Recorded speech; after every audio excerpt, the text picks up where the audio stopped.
Donc j'arrive ici, j'entoure la tête. Je veux surtout pas rester parallèle à lui.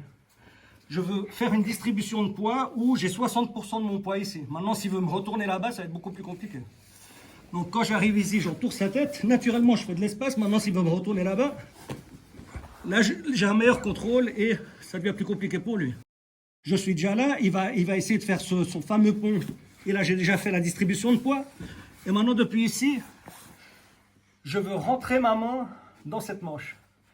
Le plus important, c'est que quand je rentre ma main, je ne veux pas rentrer juste le bout des doigts. Si vous faites ça, au bout de 2 semaines, vous n'aurez plus de doigts. Donc, ce que vous voulez, c'est rentrer vos doigts jusqu'au bout. Et je ne veux pas seulement rentrer mes doigts jusqu'au bout. En fait, je veux prendre un grip. Je veux vraiment que mes 2 bras, en fait, fassent plus que 1. Et en fin de compte, c'est ça qui va faire que je vais pouvoir continuer à finir l'attaque jusqu'à la finalisation. Donc, j'arrive ici, je rentre ma main dans la manche. Et maintenant, mon but, c'est d'amener cette main ici contre sa carotide. Ok, si vous tournez sur Instagram, vous allez voir plein de vidéos, dont celle où il y a un mec qui est comme ça, il vient ici et puis il va appuyer ici, l'autre il fait une grimace et il n'y a pas de finalisation. Mais au fait, quand on voit, on se dit ah, le mec il fait la grimace, mais en fait il n'y a pas de finalisation. Ici tu tapes, non, il n'y a rien. Maintenant ici, c'est plus la même chose. On est d'accord? Donc voilà, donc maintenant, c'est important justement de vous rendre compte qu'un étranglement, ça joue. Je t'ai défoncé les lèvres. Non. Okay. L'étranglement, c'est toujours la pression sur les 2 carotides. Quel que soit l'étranglement, en fait. Vous voulez absolument qu'il y ait la pression des 2 côtés. C'est que quand il y a la pression des 2 côtés qui va taper. Parce qu'en fait, s'il ne tape pas, il va dormir. Parce qu'en fait, on est en train de couper l'irrigation sanguine du cerveau. Donc, juste comprendre déjà ça. Maintenant, on revient à nos moutons. J'arrive, j'entoure la tête, distribution de poids, je me décale légèrement, pas besoin de trop. Ok, donc je suis là décalé légèrement. J'ai ma main qui rentre dans ma manche et ma main qui est là, au fait, elle va passer en dessous de son menton, mais au fait, je veux pas être tendu. Soyez pas tendu pour pas faire mal à votre partenaire d'entraînement. Ce que je veux surtout, c'est que cette main-là, et je vous ai déjà montré dans le passé pour certains étranglements, je veux que cette main-là, elle se casse. En fait, je veux que cette main-là, elle remonte comme ça.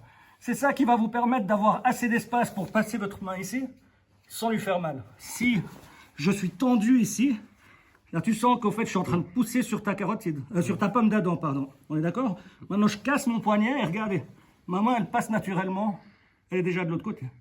Et ici, si je suis tendu et je casse pas ce poignet, tu sens que c'est déjà, je suis même pas passé, que c'est déjà en train de mettre la pression. Et je casse mon poignet et regarde tout l'espace que tu gagnes. Donc ici, c'est ça le but, au fait. Ce que je veux, c'est de pouvoir passer cette main de ce côté. Et je veux pas seulement passer cette main de ce côté. Je veux que la partie qui se ferme ici, elle se ferme totalement sur son cou, parce que c'est ça qui va aussi mettre la pression. C'est pas juste ma main ici qui va mettre la pression. La finalisation, ça va être aussi cette main qui tire avec la pression de ma manche sur cette carotide. Donc c'est hyper facile, c'est un des premiers étranglements qu'on apprend en montée en ceinture blanche. Donc on est là, je casse mon poignet, je passe de... Et ce que je veux, c'est faire une sorte de bond avec mon coude. Je vais faire un bond, je vais plus du tout toucher le sol, et je veux que ces 2 bras se déplacent en même temps, comme ça. Et quand ça va se déplacer comme ça, ici, ça va se fermer sur cette partie du cou. Et maintenant, j'aurai plus qu'à mettre la pression ici pour finaliser. Maintenant, la finalisation, elle n'est pas une pression. Au fait, la finalisation, je m'éloigne. Donc, je suis là et je fais ce mouvement-là pour finaliser. Je ne peux pas faire cette finalisation. Oui, et là, je suis sur lui. Donc là, je mets la pression avec mon poignet. Ça va, c'est encore vivable. Maintenant, je m'éloigne et là, ça change totalement tout. Donc, ce que vous voulez vraiment, c'est vous éloigner, au fait.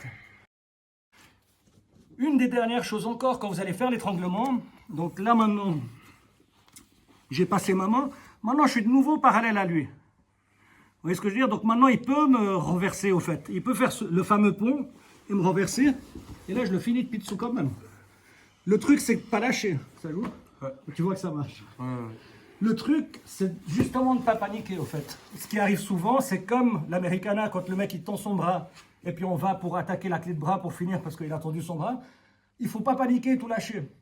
surtout pas tout lâcher la pression et perdre la position. Donc encore une fois, j'arrive à monter. Donc le fait qu'il est là, je commence déjà à attaquer au niveau du cou. Naturellement, il est obligé de venir pour défendre. Aussi, une autre chose qui va se passer, à force de s'habituer, c'est que il va fermer avec cette main, il va faire un mur au fait avec son visage, son menton, sa main, pour pas que je passe ici.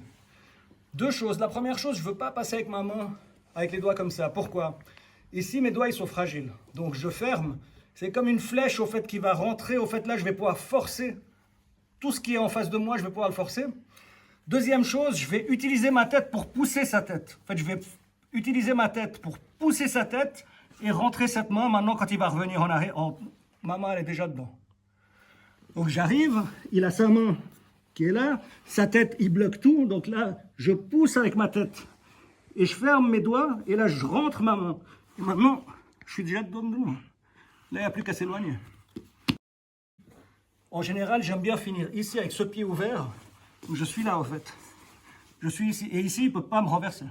Et ici, je m'éloigne. Finalisation. J'arrive, j'entoure sa tête. Une fois que j'entoure sa tête, je mets ma main dans la manche. Je veux que mes doigts ils soient vraiment bien dedans pour ne pas me blesser les doigts.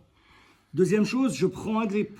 Troisième chose, je vais me préparer avec cette main. S'il est en train de défendre, donc je suis en train de mettre déjà la pression avec ma tête. Mais là, il n'y a même pas de pression, il n'y a rien à faire. Et ce que je veux, voilà, regardez, c'est vraiment, je lève mes bras et je fais ce fameux bond. Et vous voyez que mes deux bras se déplacent, c'est comme un rail. Mes deux bras, ils sont comme un rail attachés ensemble. Ils se déplacent. Maintenant, ici, ça va fermer sur son cou. Ici, c'est fermé sur son cou. Et ici, je ne vais pas juste mettre la pression en m'éloignant. Cette main-là, elle tire en arrière. Donc là, voilà, ça joue. Suivez-moi pour plus de conseils JJB.